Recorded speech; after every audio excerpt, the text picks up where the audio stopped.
Fake brown style from the groups of SGS and LRS. You are my candy friend, you're sweet like a gumdrop. Forever and ever, we will be friends. I love you forever, friend. Let's be friends. I love you forever.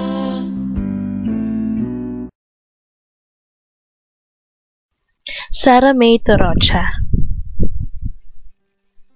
Pinakamaliit sa grupo, pero malaki ang puso. Kinda emo or rockers. Pero mabait siya, sobra. Minsan tahimik, madalas madaldal. Pretty like me, Diyos. Mahilig sa galaan, pati sa inuman. Kasama din sa kopyahan. Pero di ko makalimutan dyan. Siya ang pinakaiyakin pero handang dumamay. Makulit pero napapangiti ka. Adik sa FB pero mas adik sa BF. Tapos pag inuman isa sa mga nanguna sa pagtulog, laging emo. Pero gangster daw. Ano daw? Sara is the biggest gift from God for the FBS. Sara May Untalan. Ang laging mag-isa sa grupo. Imongolid kasi, imo lang. Astang lalaki kaya napagkakamalang tibo. Pero girl talaga yan, sexy nga oh. Laging tulala, highs. Alam namin may problema siya pero sinasarili niya lang. Mas gusto niyang umiyak mag-isa. Pero willing naman kaming makinig. Well, black beauty din pala siya. Makulit, promise. Hindi ko makakalimutan kay Sara. Tahimik pero handang makinig sa tropa, sa syota. Ewan, madalas maingay pero mapagkakatiwalaan. Pag nagbiro, seryoso. Yung tipong di siya nagbibiro pero matatawa ka kasi di niya alam na nakakatawa siya. Tapos walang inuurungang inuman.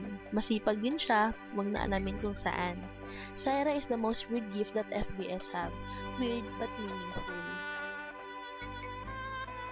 Mary Rose Ann Valdez. Pinakamaganda sa grupo. Obvious ba? Mahilig kumain. Shy type daw. Madaldal sobra. Makulit, nako. Medyo emo din, yata. Minsan sinusumpong ng katahimikan. Pinakamaputla, maputi. May something sa kanya ngayon na hindi ko ma-explain.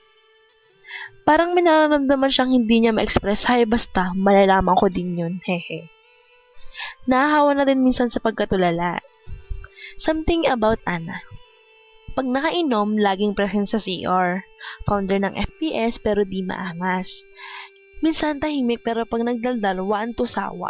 Maganda pero di maarte. Malakas mang trip pero di nakakaasar. Always willing to listen. Artista in the making na yan, haha. Nasa Mara Clara, she cared for other 100%.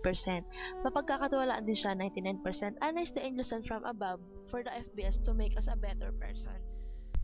Kenneth Valentin. Pinakamatalino sa amin. Pinakabata pero di mo mahalata. May pagkaastig din pero di naman ganun kaangas. Ang cute-cute, parang si Humpy Dumpy. Undefined kung emo ba siya o gangster. Addict sa text dati, di ko lang alam ngayon. She's also a funny person, mahilig kumain. Madalang lang din namin siya makasama pero sulit naman pag nakakasama namin siya. Kenneth is sobrang matakaw, apaw-apaw. Makulit, parang bulilit.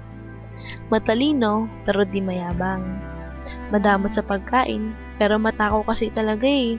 Sweet, parang gummy bear. Mabait din, pero laging gutom. Maalalahanin din siya, munsot ng FPS at pinakamatakaw. Pansin nyo na puro matakaw ang sinasabi ko sa kanya. Totoo naman eh, matakaw di lang naman sa pagkain, kundi sa kabutihan din ng puso. Kahit maraming kalawakan yan, mahal namin siya. Kasi, Kennedy sa blank book, and together, we wrote everything that we experienced, even it's nice or not, we all learn together.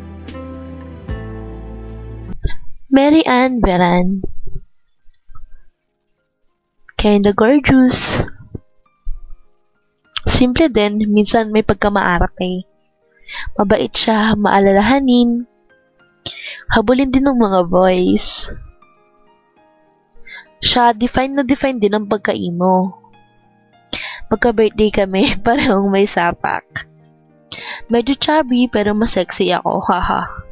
Sobrang mapagmahal kahit minsan pasaway. Crush ko yung kapatid niya, waha. She's my mommy, pareho kaming pretty, palag ka.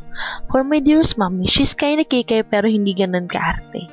Pretty like me, pero mas lamang siya ng konti lang naman, mga 0.5%. Sobrang mahal niya si Dada, pero parang nakakalimutan niya na kami. Totoo yun, promise. She always sweet like an apple pie, hehe. Thoughtful at may sense kausap. Kahit na minsan may topak like me. Siya ang gurang, STL sa grupo, hehe. At kahit papano napapanindigan niya ito. She's a loyal friend and also a mother type to us. May unlike at tutubi, joke, man is a bisig. You know, Tagalog na lang kay mami. Siya yung nagsisilbing bisig na nagbubuklod sa bawat isa. Na kahit magkakalayo, nagagawa pa rin magkasama-sama.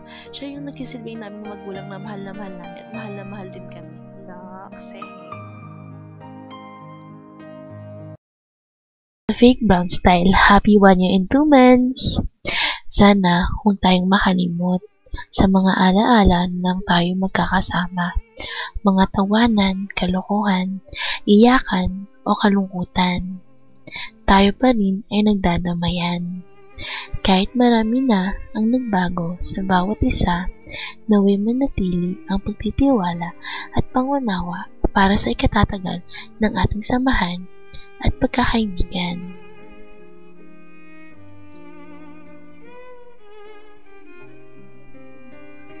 Fake Brown Style. Sana, kahit may kanya-kanya tayong mga mahal, sana maalala niyo magkakaibigan tayo. Kasi aminin mo natin o hindi, mas napapalaga na natin ang mga kanya-kanya nating problema sa puso kaysa sa pagsama sa mga kaibigan natin. Para nakakalimutan na nga natin tayo magkakasama. Ngayon halos di na nagkikita-kita. Hindi na rin ako kumpleto, nakakalungkot pero totoo. Sana dumating ulit yung panahon na masaya at kumpleto tayong lahat. Bago pa man, mahuli ang lahat. I miss you,